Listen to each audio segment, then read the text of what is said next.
മസ്ജിദുൽ അഖ്സാ അല്ലദീ ബാറക്നാ ഹൗലഹു ലിനുരിയഹു മിൻ ആയാതിനാ.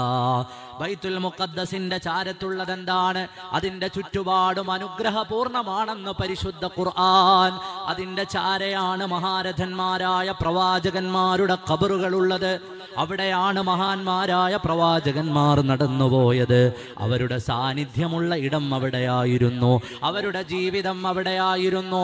മഹാരഥന്മാരായ മുൻഗാമികളുടെ തുടിപ്പുകളുള്ള ബൈത്തുൽ മുഖദ്ദസിലേക്കാണ് രാജകീയമായി ചെന്നിറങ്ങുന്നത് സയ്യിദുനാ റസൂലുള്ളാഹ് സ്വല്ലല്ലാഹു അലൈഹി വസല്ലം.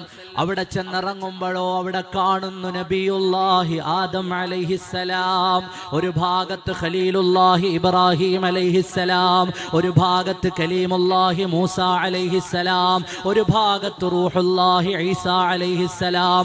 ലോകത്ത് വന്ന 1,24,000 വരുന്ന പ്രവാചകന്മാരും ചേർന്ന് സ്വാഗതം ചെയ്യുകയാണ്. കുല്ലു യുറഹിബു ലാഹികം വബസീമാ സല്ലു അലൈഹി വസല്ലിമു തസ്ലീമാ. വരൂ ലോക നേതാവേ, ഞങ്ങളുടെ സ്വാഗതം ഞങ്ങളുടെ ഇടയിലേക്ക് വരൂ. ഈ നബിമാരെയൊക്കെയും അല്ലാഹു കാണിച്ചു കൊടുക്കുകയാണ്. അവരെ എല്ലാവരെയും അവിടെ ഹാജരാക്കി അല്ലാഹുവിന്റെ റസൂലിന് കാണിച്ചു കൊടുത്തു. ഹബീബായ നബിതങ്ങളെ അവരെല്ലാവരും സ്വീകരിച്ചു. അമ്പിയാക്കളുടെ ലോകം ഹബീബായ നബിതങ്ങളെ കൈപിടിച്ചു. മുന്നിലേക്ക് നിൽക്കൂ നബിയെ, ഞങ്ങളുടെ ഇമാമായി നിസ്കരിച്ചോ. വഖദ്ദമത്ക ജമീഉൽ അംബിയാഇ ബിഹാ والرسل تقديم مخدوم على خدمي مولاي صل وسلم دائما أبدا على حبيبك خير الخلق كلهم.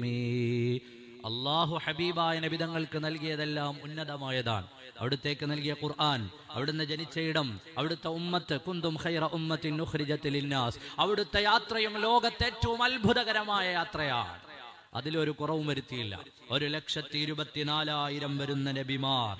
അല്ലാഹുവിന്റെ റസൂൽ ഇസ്രാ നമ്മുടെ ഈമാനിനെ ബലപ്പെടുത്താനുള്ളതാണ്.